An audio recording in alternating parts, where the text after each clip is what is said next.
O menino estava passando férias na casa do avô dele e teve uma tempestade e teve algo que chamou a atenção do menino e ele chamou o avô dele, olhou pela janela e disse assim: vovô, por que aquela árvore tão grande foi arrancada pela tempestade, mas aquele bambu conseguiu resistir à tempestade? O bambu que parece tão frágil ficou de pé e a árvore tão poderosa caiu. O avô disse o seguinte: meu filho, é que o bambu teve a humildade de no meio da tempestade se curvar diante dela. Já a árvore continuou ereta e quis enfrentar a tempestade, não conseguiu. E ele disse para o seu neto o seguinte: o bambu nos ensina 7 lições e se a gente colocar na nossa vida espiritual, no nosso dia a dia, nós vamos ser muito abençoados.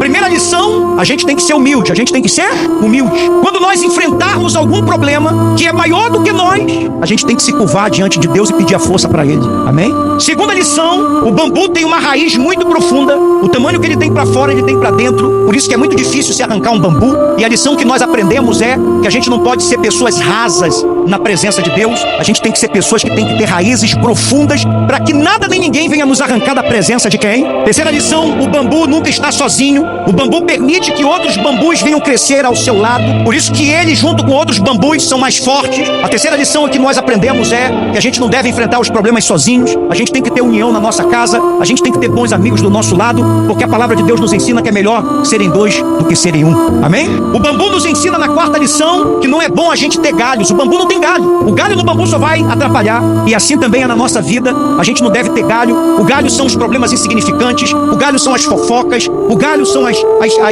pequenas intrigas.